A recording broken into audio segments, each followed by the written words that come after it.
ya dewa ya nonton wong aprang anontana wong aprang tias padha sar-saran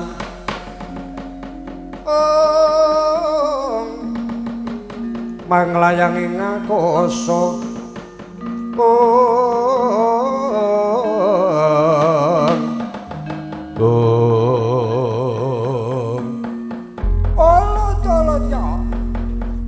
Suwanda nuwun wonten paring adhawuh kepara nyata kita nampa dawuh Prabu Arjuna Wijaya didhawuhi muter Taman Sriwedari matur ana ngersane pukulane Wang Jagatnata mila kepara estu kula kadhawuhan muter Taman Sriwedari mila kula kedah ngadhep wonten ngersanipun pukulane Wang Jagatgiripati pukulun ora perlu ngadhep ana ngersane Adipara Guru. Perkara iki wis tak aturke ana ngersane Adi Bathara Guru. Kawiyos pengendikane Adi Permesti jeneng kita dikeparengke mboyong Taman Sriwedari mung wae ana syarate rong perkara. Syarat kalih perkawis menika menapa? Kita wis tau ngerti wujute Taman Sriwedari apa durung? Dereng pukulun. Durung tau ngerti gumelaring Taman Sriwedari. Dereng mangertos. Lah rene kowe durung ngerti gumelaring Taman Sriwedari. Perkara iki bakal digawe pasang giri. Kowe dikeparengke mboyong Taman Sriwedari, janji kowe bisa nyebutke Taman Sriwedari kuwi tancepe ana ngendi utawa mapane ana ngendi kuwi ngangka 1 serana ing angka 2 kowe kudu bisa ngerteni tengah-tengahing Taman Sriwedari kuwi ana bangsal endah ingkang kulina kanggo sapatemon Jawata lan Widodari ingkang menang nglenggahi Taman Sriwedari. Lah bangsal kuwi jenenge apa? Wis, rong perkara kuwi ingkang dadi seranane. Tak baleni meneh. Taman Sriwedari kena kok boyong. Waton kowe bisa nyebutke luwih dhisik. Taman Sriwedari kuwi mapane ana ngendi? Lan tengah-tengahing Taman Sriwedari ana bangsal ingkang edi paeni. Kuwi jenenge bangsal apa? Lamun kita bisa ngaturke perkara loro kuwi boyongen Taman Sriwedari tak tunggu nganti sawetara. Suwanda kula nuwun inggih.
Sang Retnopati Suwanda yori Sang Sumantri mundur saking ngarsaning para Jawata.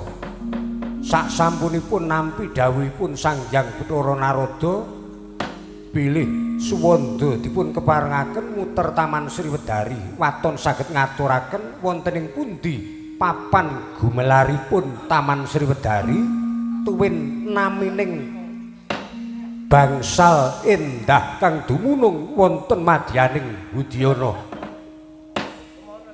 Munduripun Sang Rewirapatih Suwanda semua wirandungan lamun Tarinasa kaya bengkah-bengkao dadane labet sewu datanyana menawi wonten dawuh saking ngarsaning Jawata ing kados mekaten mewah piyambakipun dereng ngertos wonten pundi mapanipun Taman Sriwedari saya-saya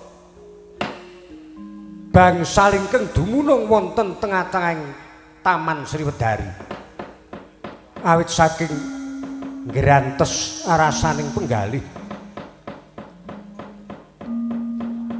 mila lamun Kacandra bisa nuwuhke daya pangaribawa persasat jagat kaya linimpudan lakuning mendung angendanu awit saka kaprabawan sungkawaning penggalih tuwin runtang rantinging manahipun Sang Rewirapatih Suwanda ingkang pranyata satriya ingkang kepitang digdaya sekti Suramahambara dasar turasing pendhita linuwih tan mokal gentur tapane sugih haji jaya kawijayan mewah sugih guna kawruh ingkang agal ingkang alus sarwa sarwi sampun dipun mangertosi ewas manten bingung ngraosing penggalih sak sampunipun kadhawuhan ngaturaken ing pundi papan tanceping Taman Sriwedari salebetipun Raden Patih Suwanda susah rasaning ati ora kaya ingkang sampun sawetawis dangu madosi kadangipun sepuh ingkang nguncat saking sak caketipun nalika wekdal ingkang sampun kepengker ora liya kejaba mung kadange nom ya adine Sang Rewirapatih Suwanda ingkang nama Sukasrana buta wujute bajang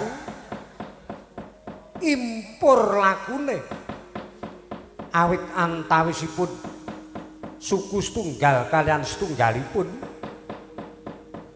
boten sampurna kawontenane mila rajeneng mokal menawi kangge mlampah tiningalan saking katebian niatipun jangkah ginakaken sikil tengen nanging kepara malah kumleyang mangiwa ginakaken jangkah sikil kiwa ngleyang mangiwa mila datan mokal menawi ngambah dalan ingkang rumpil dalan ingkang angel nibonangi lakune Risang Sukasrana pinesti keparenging Bathara lampahipun Sukasrana saged pinanggya kaliyan ingkang raka tenggih Bambang Sumantri utawi Sang Rewirapatih Suwanda sakelangkung gambira marwata suta raosing panggalih Sukasrana dupi presa ingkang raka Dian Sumantri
nggon laguning lekas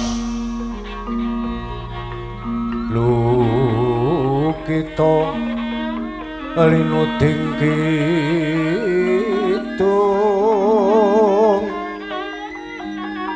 kadung kadereng amomong memangun manah rahayu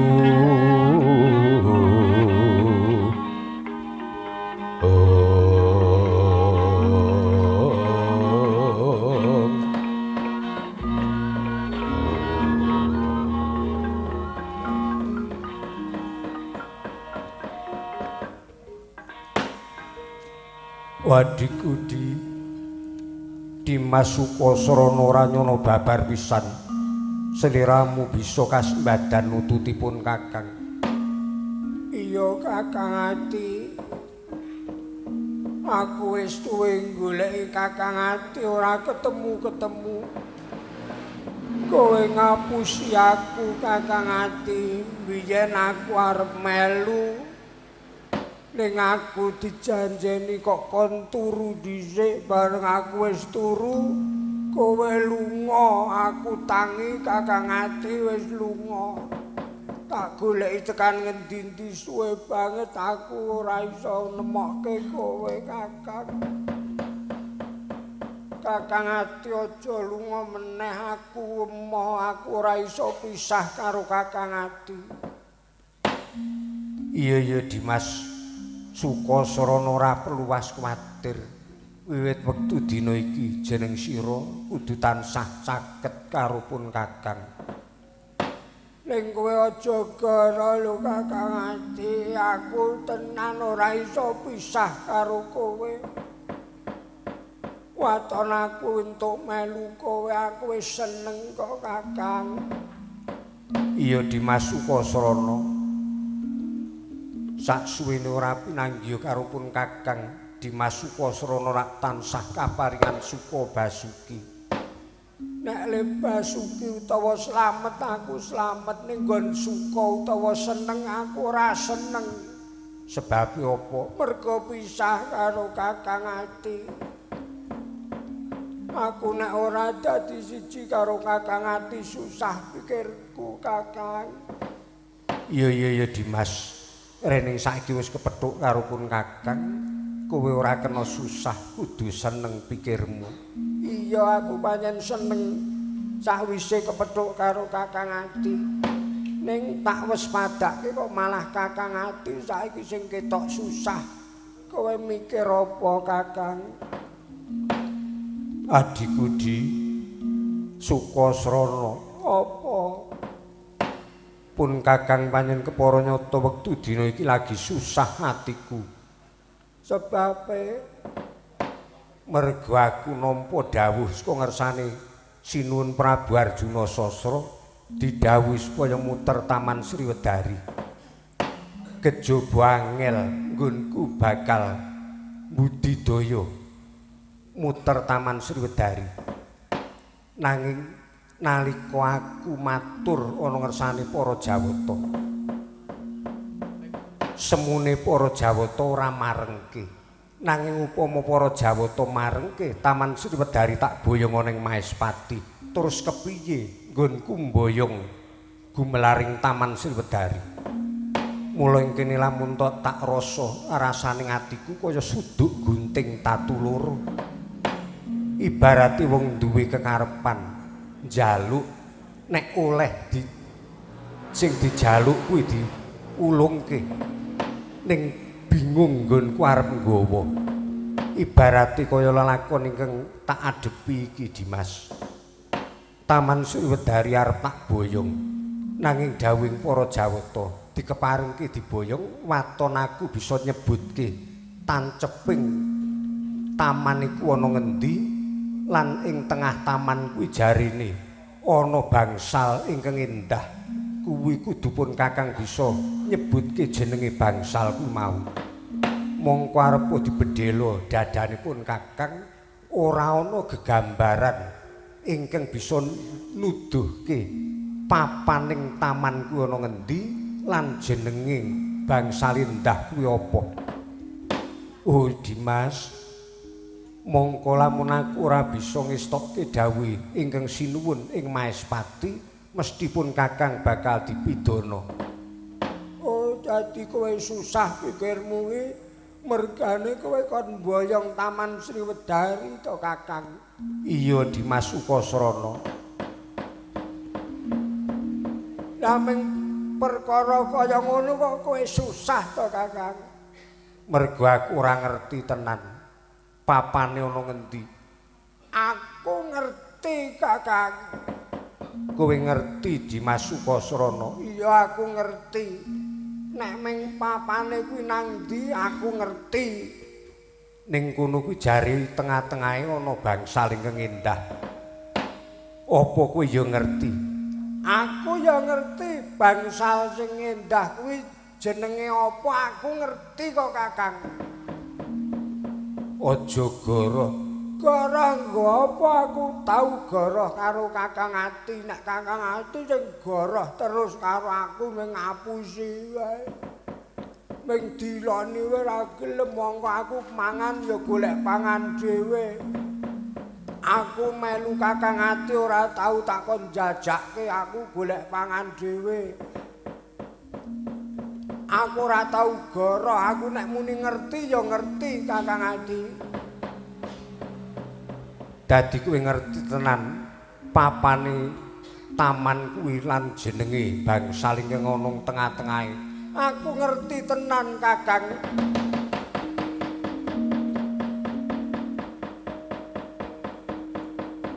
Nanging aja goroh tenan karo kowe Kakang. Ora aku ora goroh karo kowe. Nek aku muni ngerti ya ngerti tenan. Kuwi jenenge apa papane nang ndi aku ngerti tenan. Oh iya to Yayi. Lamun mengkono sawetara ndadekke lega rasaning penggalipun Kakang. Ayo lungguh ana ing papan sing rada eyub dibajutke nggone rembugan Dimas Ukasrana.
Dian kalih kang siji ala kang siji bagus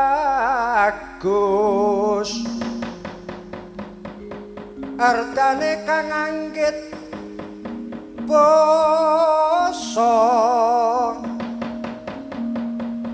sanadyan to ayu bagus pedah apa yen tan tulus nadyanala lamun kasinungan budi utama mundi dawuh ngesti Gusti laning tembi methik nugroho adi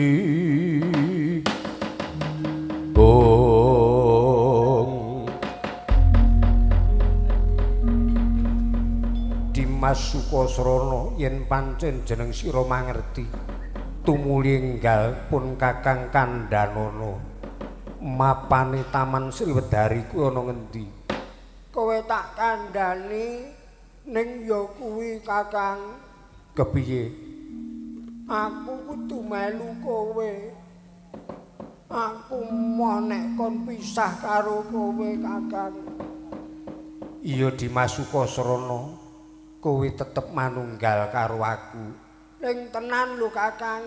Iya Yayi, ora bakal kowe tak tinggal meneh. Dasare upamane aku entuk melu kowe kaya leh womong mau Kakang bab pangan aku tak golek dhewe. Utawa nek kowe isin duwe adi kaya aku aja kok anggap adi ning aku anggepen upama ana wong takon Sumantri kae sapa kowe aja omong nek aku adimu ning anggepen aku baturmu. Nek kowe isin kowe nyebuta ngono kuwi wae. Aku aja kok anggap adi, aku wis trima waton aku cerak karo kowe Kakang. Iya Dimas Sukasrana. Tak turuti apa kang dadi penjalukmu. Wis enggal aku kandhanono. Gunung apa? Taman kuwi mapane ana ngendi? Taman Sriwedari kuwi mapane ana ing wewengkon Kayangan Untara Segara. Sak lor wetaning Kayangan Untara Segara kuwi ana gunung. Ya ing pucuking gunung kuwi ingkang kanggo gelar Taman Sriwedari. Gunung kuwi jenenge gunung apa? Jenenge Gunung Untara. Gunung Untara. Iya Kakang. Tengah-tengahing taman ana bangsal endah jenenge apa? Kuwi jenenge Pantisari. Wis enggal aturna ngersaning para Jawata, kira-kira bener apa ora ingkang dadi aturku Kakang Ati. Ya yen mengkono tenana sawetara, aku tak matur ana ngersane pukulun Sang Hyang Bathara Narada. Ya tak enteni nang kene ning aja lali lho Kakang. Aja ninggal aku meneh Kakang. Ora-orane aku ninggal kowe Dimas Sukasrana.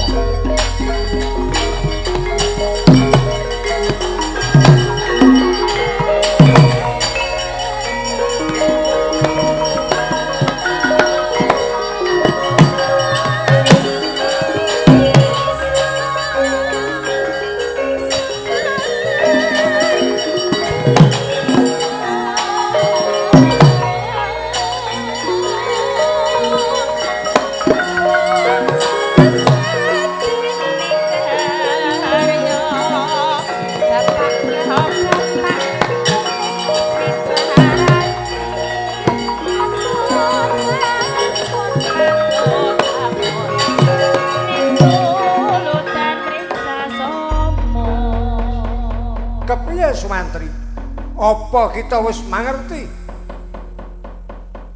syarat serana ingkang kudu katurke? Kula nuwun inggih keparing kula matur pukulun. Ya enggal matur.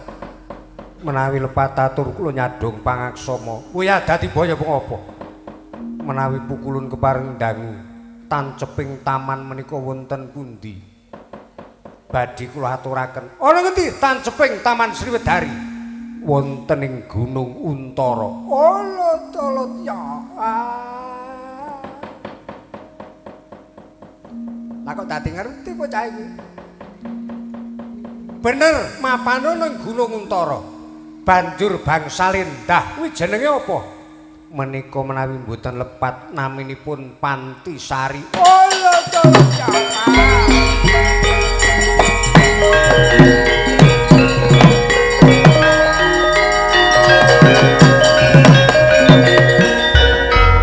Kepara nyata bener.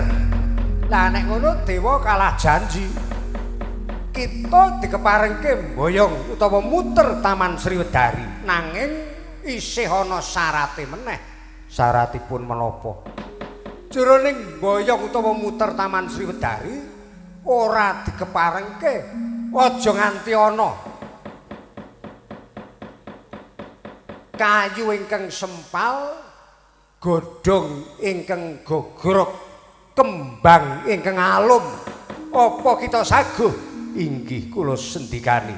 Yen pancen mengkono, wis gage boyongen Taman Sriwedari. Kok boyong wis dikeparengke dening pukulane Wang Jagarnata. Kula niki matur sembah sewu nuwun.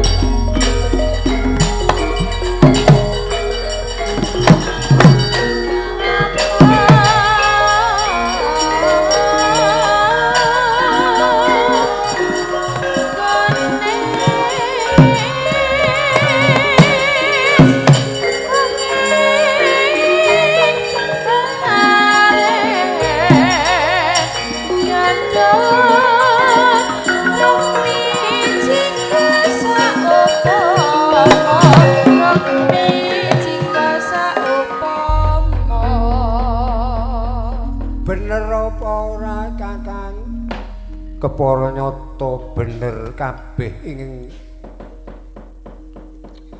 kok aturke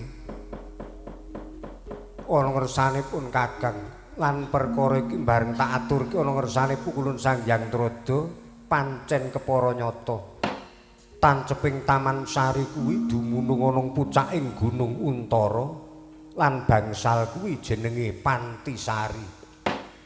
Ya syukur nek ngono ora kleru.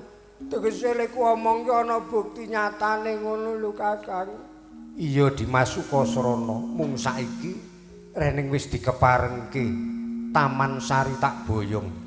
Banjur isih bingung rasane atiku kepiye nggonku iso mboyong Taman Sriwedari. Awit dawing Jawata, Taman Sari kepareng tak puter tak boyong ana ing negara Maespati. Nanging ora kena nganti ana pang ingkang sempal, godhong ingkang gogrok lan kembang ingkang alum. Pilalu aku tumekaning pati tinimbang aku diluputke dening Ratu Maespati lan nandhang keluputan ana ngersaning para Jawata. Dimas Sukasrana bab iki senajan to wis tak aturke ana ngersane para Jawata. Nanging prayogane awake dhewe mlayu bali ana ing pertapan wae Dimas. Kok bali ana ing pertapan piye to Kakang? Mergo aku ora kecunggah mboyong Taman Sriwedari. Kakang bingung nek arep mboyong Taman Sriwedari. Iya aku ora rumangsa apa aku rumangsa ora bakal bisa kasembadan mboyong Taman Sriwedari. Oh Kakang bojo kebangetan. Ming boyong Taman Sriwedari kok perkara kaya ngono kok angel iki kepiye? Nyatane syarate abot nek nganti ana kembang ingkang alum, ana godhong ingkang gogrok iku bakal dadi dukane para Jawata. Nek Kakang ati ora iso mboyong Taman Sriwedari, aku sing saguh mboyong Kakang. Dimas Sukasrana bisa mboyong Taman Sriwedari kuwi dudu perkara angel tumrap aku, gampang sipil. Nek ming perkara mboyong taman aku iso Kakang. Aja sembrono lho tenan kok aku nek muni iso kok Kakang. Tak boyonge Kakang. Ya yen mengkono pun Kakang nedha nrimo, bagus tenan adikku Dimas Sukasrana. Mbok rasamu alem-alem bagus.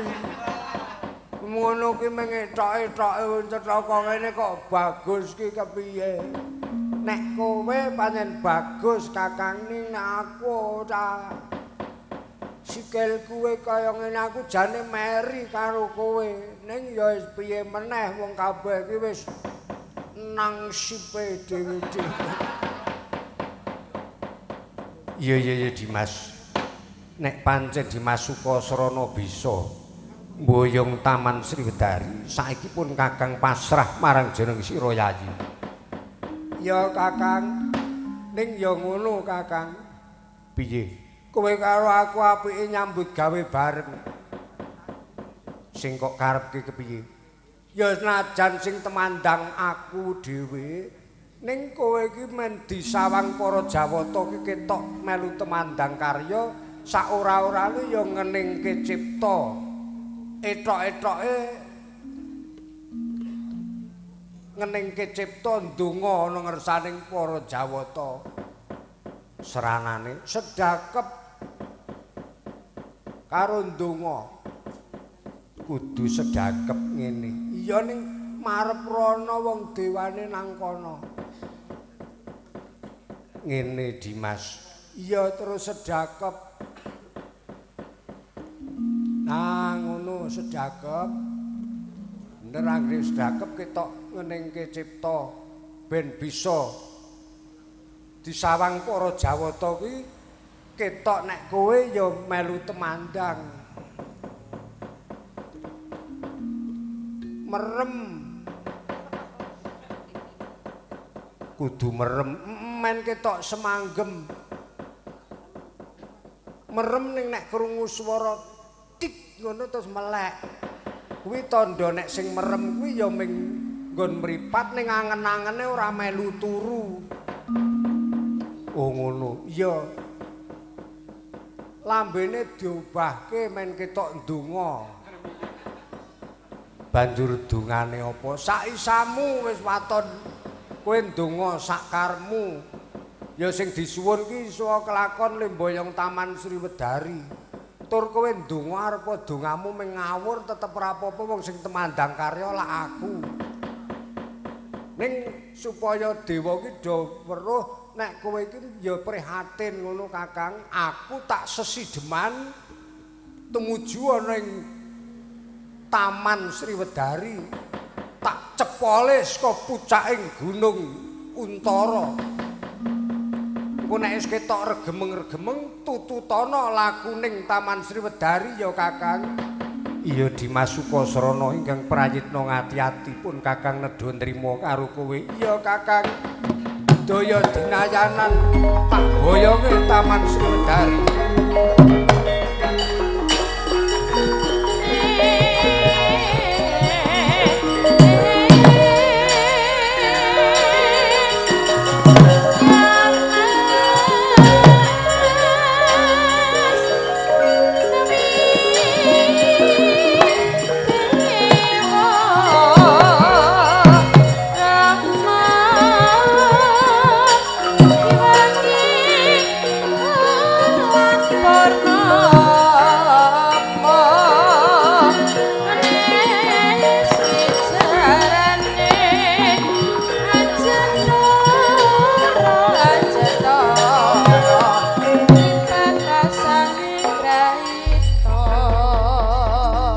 warnanipun gumelaring Taman Sriwedari ingkang mapanipun wonten pucaking Gunung Untara wewengkon Kayangan Untara Segara mapan ingkang kepareng kagungan kelangenan wujuding taman ingkang nama Sriwedari menika duking nguni pukulun Sang Hyang Bathara Wisnu nanging saksampunipun Bathara Wisnu nampi dawuh kedah tumurun rumeksa tentreming jagat wiwit Bathara Wisnu ingkang tumurun sepisan nulya kepareng babat alas Purwacarita Taman Sriwedari dipun tilar tumurun wonten ing Ngercapada kocapun nalika semanten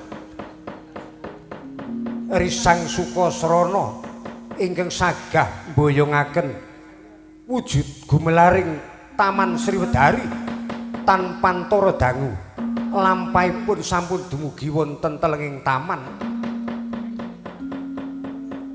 mandi sak ciptane Bambang Sukasrana satemah kanthi gampil gumelaring Taman Sriwedari sagedipun cepol saking pucaking Gunung Untara kaboyong tumuju dhateng negari ing Maespati bawanipun melampah srana mahawan ing gegana ora jeneng mokal lakune Risang Sukasrana ingkang kepareng beta gumelaring Taman Sriwedari anggergemeng kaya lakuning mendung angendanu gawe petenging swasana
trimo adikku Dimas Sukasrana ora mbiyen ora saiki ya mung kowe ingkang tansah bisa nulungi karo sedulur tuwa tanpa kowe sejatine Sumantri ora duwe kekuatan apa-apa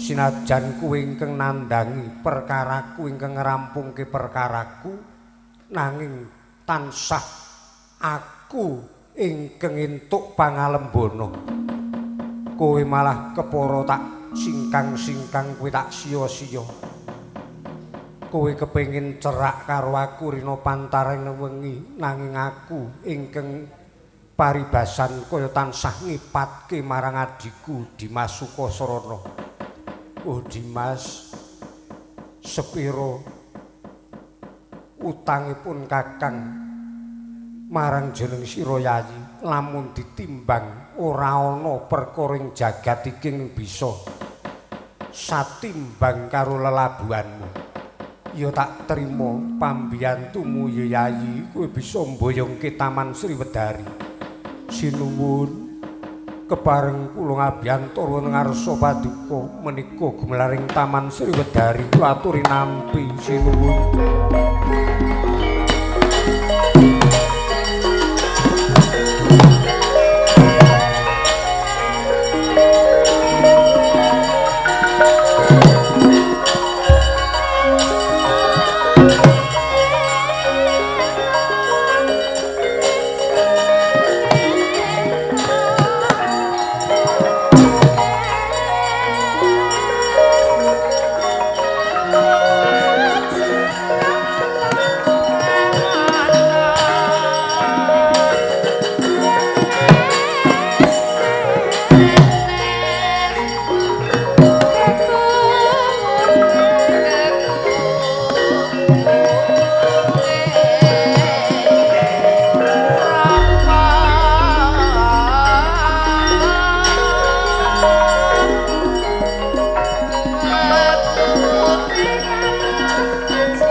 Surata wonten pangandika ing adawuh wis sawetara suwene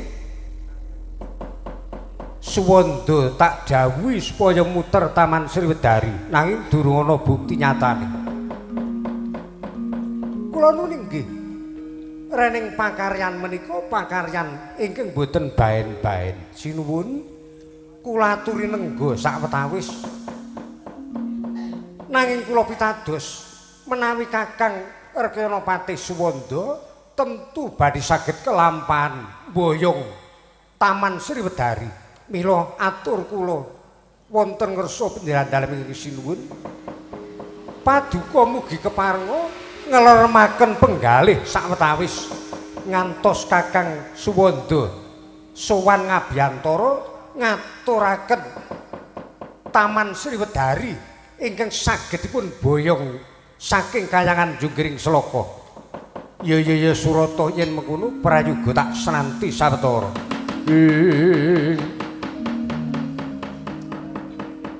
Narendra Sekti Sura Pratama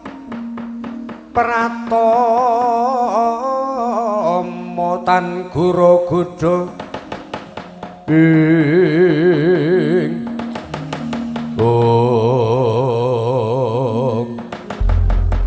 dereng ngantos para anggenipun sami ginemraras Gandharasa ora kaya ing ketingal wonten ing Dirgantara wewengkon negari Maespati kedadak peteng dedet lilimengan kaya bangun kasaput lebu awit saka prabawaning lampahe Sang Sukasrana ingkang boyong gumelaring Taman Sriwedari sinajan to namung sak kedheping netra namung sak gebyaring tadhit sak siliring bawang nanging lakuning surya ketutupan Prabawa jembaring Taman Sriwedari gumeleng ageleng-geleng ngregemeng kaya lakuning mendung saekti punika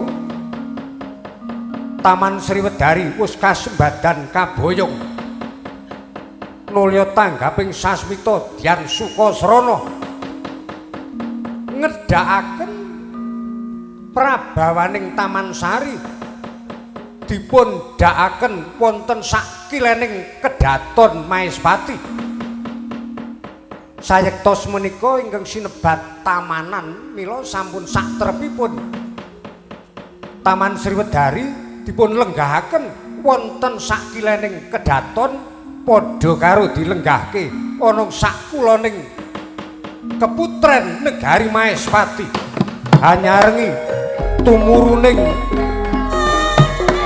Taman Sari sowan Risang Suwanda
pangabekti kula kunjuk sinuwun ya swanda tak tampa ndadekke bungah rasaning panggalih ora liwat lumunturing astutining sun Tamanana kula ninggi sangeting pamundi kula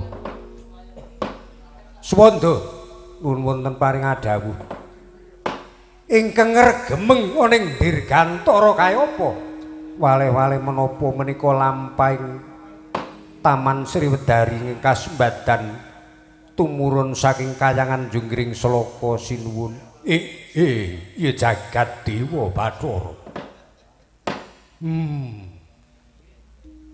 nyata linuwih swanda bisa nyembadani ingkang dadi kabeh panuwune garwaning sun Nyayi Dewi Citrawati yen pancen kepara nyata kowe wis bisa kelakon boyong Taman Sari tegese gedhe nugraha ingkang bakal kok tampa wiwit wektu dina iki kowe ora tak anggep patih ora tak anggep dadi abdiku nanging kowe tak anggep kaya dene kadangku Taruna mulai sun wenang nyebut marang kowe Yayi Sumantri utawa Yayi Patih Suwanda matur sembah sewu nuwun upama kalengganmu pangeran tak paringi kalenggan pangeran Sentana kowe wenang dadi sentanane Ratu Maespati Yayi Suwanda nuwun wonten paring adhawuh sadurunge Taman Sriwedari tumurun ana ing wewengkon negara Maespati ramus kok titi prisa wis kok teliti aja nganti ana cilik gegremet ingkang mawa wisa gedene kewan galak ingkang bakal mbebayani tumraping para putri ing Maespati mligine garwaku ya mbakyumu Gusti Kanjeng Ratu Dewi Citrawati inggih sinuwun sampun kula titi prisa kanthi permati mboten wonten gegremet ingkang mawa wisa tuwin sato kewan galak ingkang badhe mbebayani tumrap kawilujenganipun para putri-putri garwa dalem sinuwun ya syukur bejo sewu nek pancen kaya mengkono aku nedha nrimo kejaba kowe tak anggep kadang nom isih akeh kalenggahan utawa kanugrahan ingkang bakal kok tampa Dimas Sumantri kula nggih matur sembah nuwun Koko Prabu Déning ngantos rampung anggenipun imbal pangandika ora kaya pelajare kusumaning ayu Dewi Citrawati.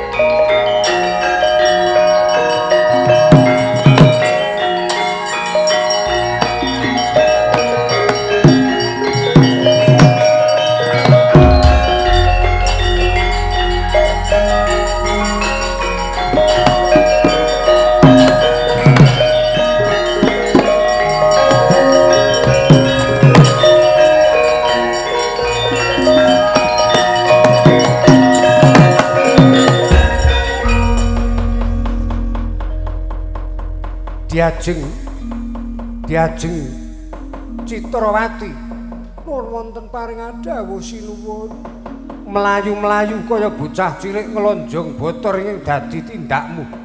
Bayana wigati apa? Kok kaya kuwatir temen rasaning ati. Kula nuninggi sinuwun dadosna kauningan sak sampunipun Taman Sriwedari tumurun saestu wonten ing negari Mahespati katemben sinaosa tanpa dawuh dalem ingkang sinuwun kula sampun niti prisa kawontenaning taman. Ya mengkono ora dadi baya pengapa. Nanging malih-malih menapa sinuwun sadangunipun kula niti prisa kawontenan kaendaning Taman Sriwedari kaget raos ing manah kula yektosipun wonten tengah-tengahing grumbul kula semerep wonten buta tilem sinuwun.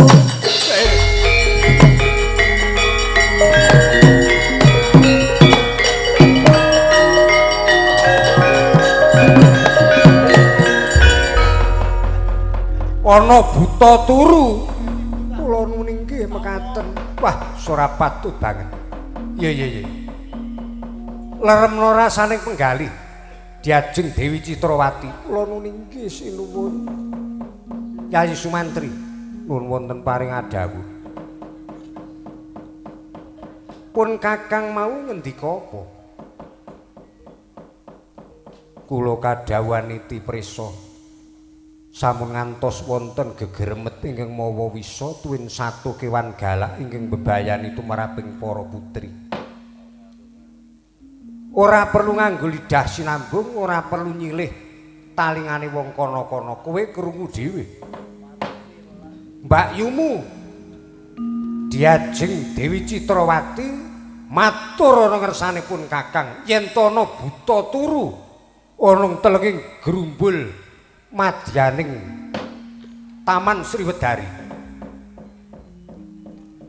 Inggih tadah duka ing kathah sinuwun ngantos kalimput anggen kula niti prisa boten kanthi sampurna. Ora dadi ngopo.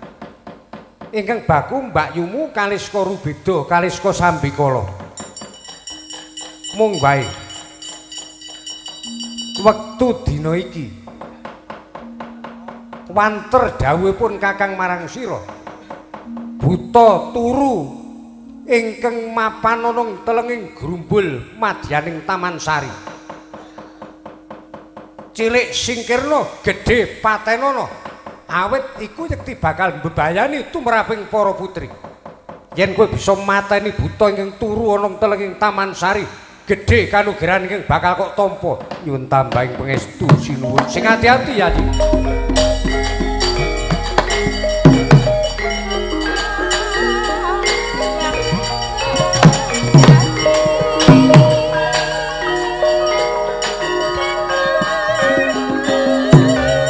Ayo dileremke penggali diajeng.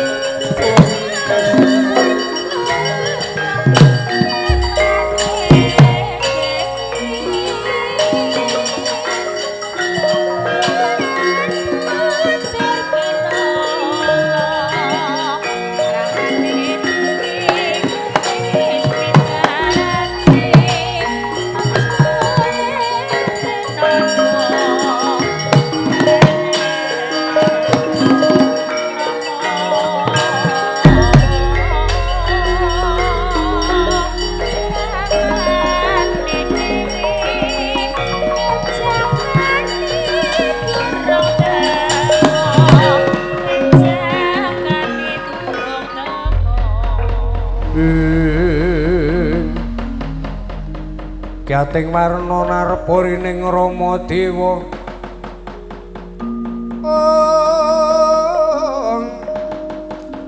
gawe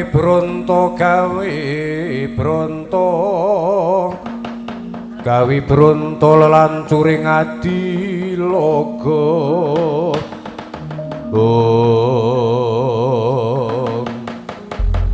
Dian Sumantri dupi prisa ingkang rayi Sukasrana turu kepati wonten telenging taman duka Yayah Silibi ingkang rayi Sigra den larak saking madyaning Taman Sari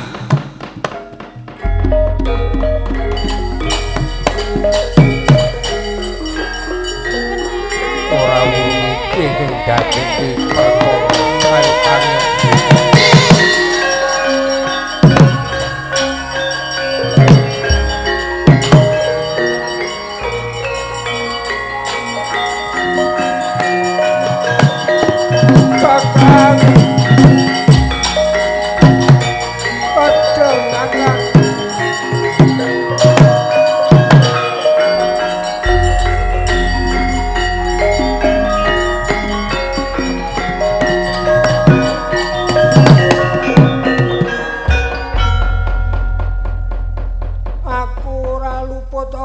perkara syarat-syarat ki karepmu kepiye Kakang Ati Yes pancen pinesti keparenging Bathara ngendah-endah wong kuwi tumitah ning Madyapada nek dasare wis sala ora wurung ya sruwa-sruwi ndadekke wisuna wis ayem-ayem pikirku Taman Sriwedari bisa kelakon diboyong nanging ewa semono isih mesana perkara ingkang ndadekke gelaning ati kaya ngapa kageting atiku sakwise Gusti Kanjeng Ratu Dewi Citrawati munjuk atur ana ngersane Sang Prabu ing Maespati ngaturke yen Tana Buta turu Sukasrana apa Kakang kowe mbantu pun Kakang kuwi wong bantu kuwi nek wis rampung ya kudu sumingkir ora kena ngendhon ana ing papan kono cetha ngerti keraton kuwi papan dununging para piyayi lah kok kowe ora ngilu karo githokmu ora ngilu karo kahananmu kowe enak-enak turu kepati aku ora jarak mergo saking kesele saking ngantuke kok Kakang aku anggere wis ngantuk kekeselen yen gletak sak nggon-nggon iso turu. Iki mau aku nggawa Taman Sriwedari rumangsa lungkrah aku njur turu keturon nang kono ya sing gedhe ngapuramu Kakang. Dimas Sukasrana apa parayogane wektu dina iki pancen Dimas Sukasrana sumingkir sawetara supaya lerem kahananing apa negara Maespati kowe sumingkira sawetara sesuk nek kahanan wis tata titi tentrem kowe kena cerak karo aku caket karo pun Kakang kowe iki senengane mesti ngono kok Kakang kowe mau bingung tak tulungi ning janjine aku ora pisah karo kowe. Lah saiki aku malah kok kon lunga kepiye to Kakang? Ora perlu Kakang wis Dimas Sukasrana. Nek kowe ora sumingkir ora prayoga kahanane, kudu kowe sumingkir luwih dhisik. Ning aku ora iso pisah karo kowe Kakang Ati, aku melu kowe Kakang. Arep kepiye wae tetep ora kena manunggal karo pun Kakang. Ayo gelem lunga apa ora? Oh Kakang, aku trima mati nek kudu pisah karo kowe. Entuk ya melu kowe, ora entuk ya melu Kakang. Janji ora gelem sumingkir aja takon dosa. Pun Kakang tega mentala karo kowe Dimas Sukasrana.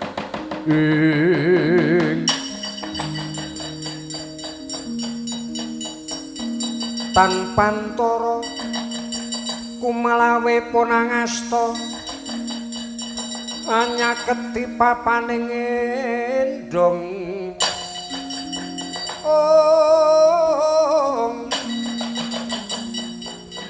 tantuh wanarik warastra giya pinentanging langkap gumeret swarane lir mecah dawana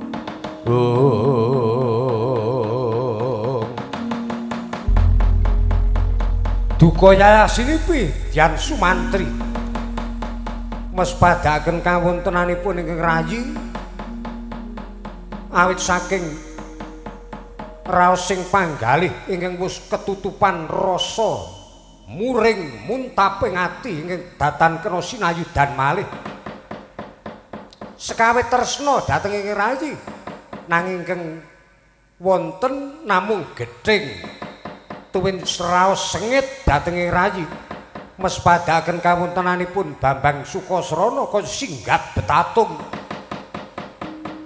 ingkang rayi dipun agar-agari jemparing supados ingkang rayi purun kesah nanging ingkang rayi Sukasrana hanggung hanyaketi kepara saya mepet dhateng kawontenanipun ingkang raka ngantos nalika semanten kabekta saking muntaping penggalih Dian Sumantri riwe rebu tunggul ning muka brol nelesi salira kepitung epek-epeke Dian Sumantri ketelesan perbawaning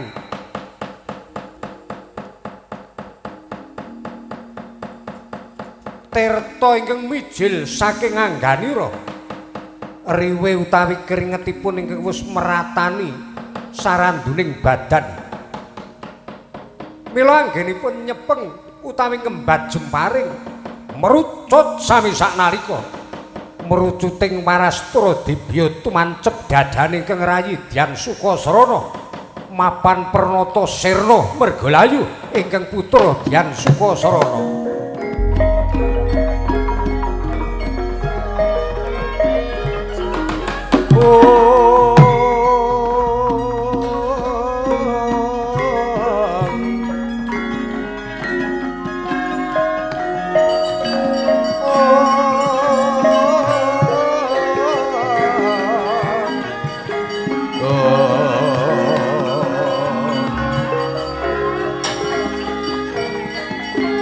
kaya ilang memanisi meles eludira kawan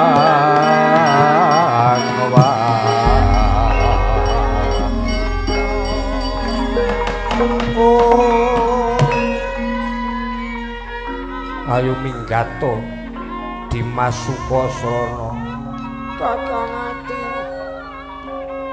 aku moh nek kon lunga aku kudu cerak karo kowe kakang aku ra iso pisah karo kakang ati aku melu ya kakang janji ora gelem sumingkir aja takon dosa pun kakang tega mentala tegel karo kowe kakang kurang kepiye to aku kakang aku melu kowe rumangsaku ora gawe repot ning kowe tak iloni kok ora gelem luputku kenapa kakang ati aku melu kowe kakang aja sambat kaningaya Sukasrana lamun kowe ora gelem sumingkir ora gelem ngedoh karo pun kakang kelakon aku tega mentala tegel karo kowe ya nek payen kakang ati tega karo aku ya aku patenono tinimbang aku urip ning susah mergo ora kelakon cerak karo kowe kakang ati merucut punang warastra nemahi sirna mergalayu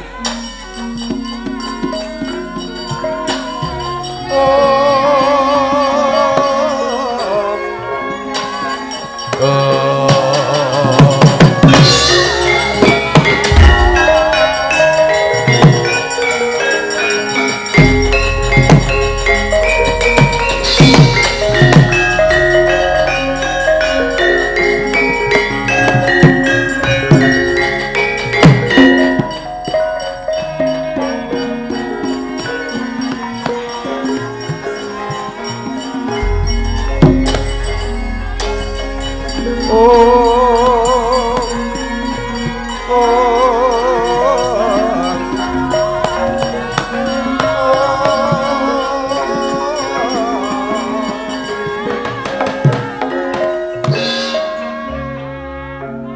ati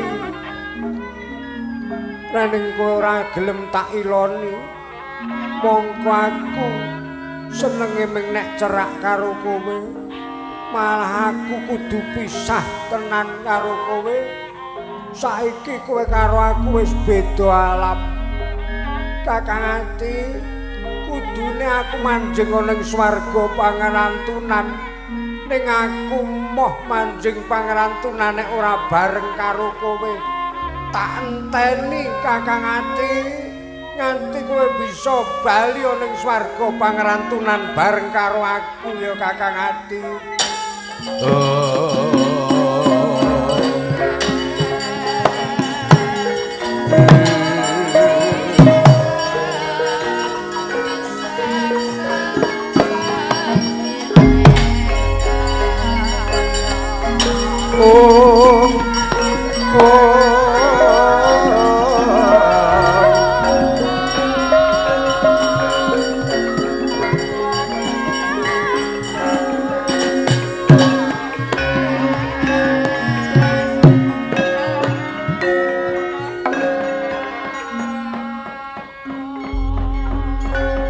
Wadiku Dimas Sukasrana spira kluputanipun Kakang sing gedhi pangapuramu Nyai pun Kakang anti tega mentala jemparing mrucut saka tanganipun Kakang sepisan meneh sing gedhi pangapuramu Dimas Sukasrana Yayi Sumantri nur wonten pangendika ing adhawuh mrene ya Yayi yen wis rampung perkarane inggih sendika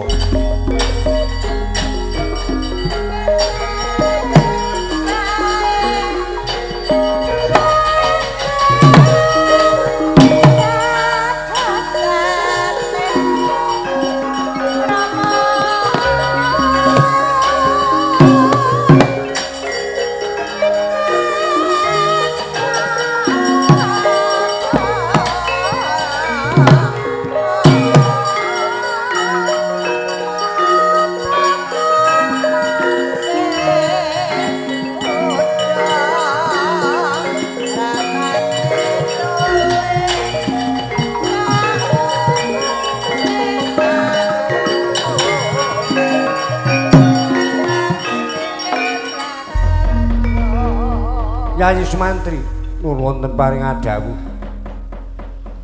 kanggo ngatonke leganing ati kelakon penjangkaku bisa gawe rasa mareme Mbak Yumu diajeng Dewi Citrawati pun Kakang lan kabeh para garwa-garwa ingkang wis sawetara niti prisa kahanan kaendaning Taman Sriwedari nanging pun Kakang lan Mbak Yumu durung kepareng cumandha ana tengah-tengahing Taman Sari pun Kakang lan para garwa bakal siram Jamas Dewasraya ana ing Kali Narmada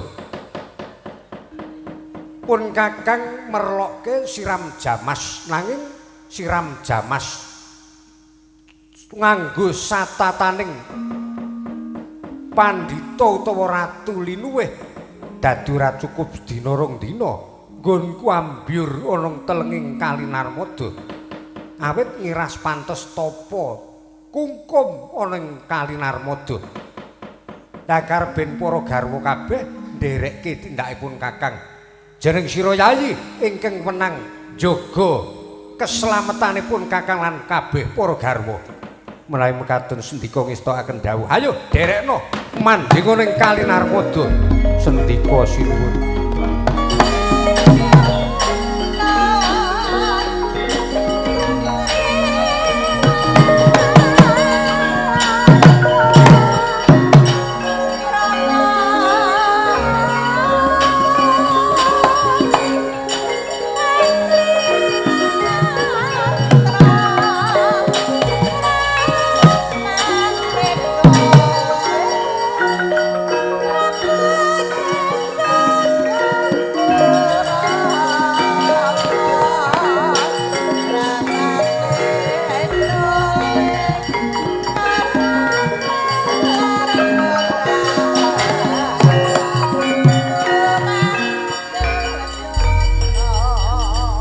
Yayi garwanipun Kakang Diajeng Citrawati.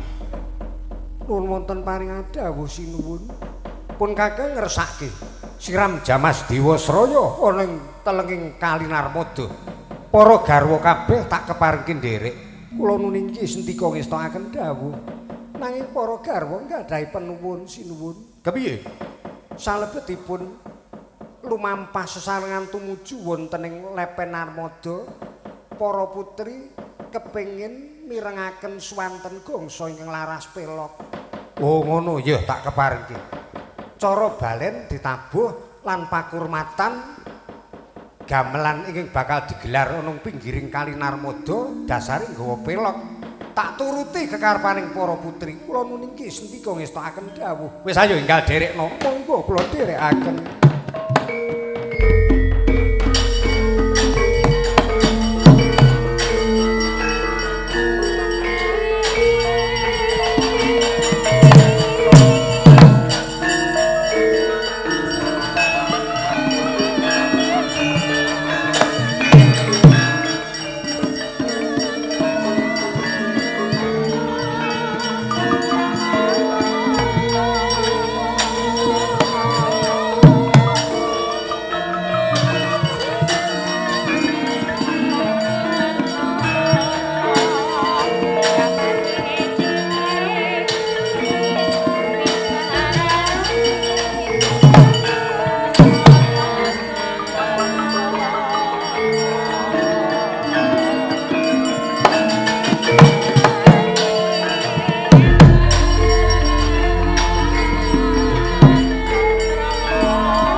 Geragapan rasaning ati aku banjur kelingan yen to wektu dina iki kudune para kadang sentana ngalengka kumpul manunggal ngadhep ana ngersane Koko Prabu Rahwana.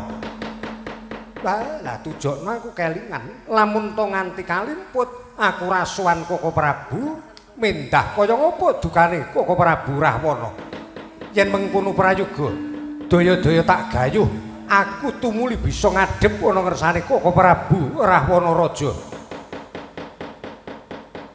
Gunawan Wibisana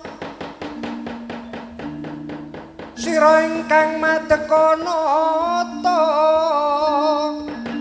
aning alengka siniweng raseksa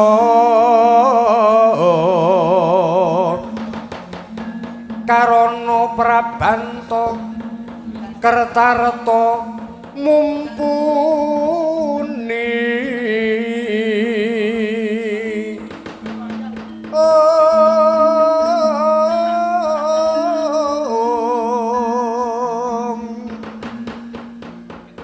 Mardi Kengarat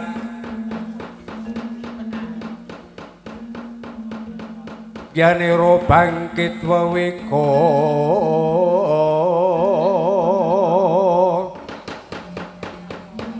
Pulih no ngalengko payunen palunyakno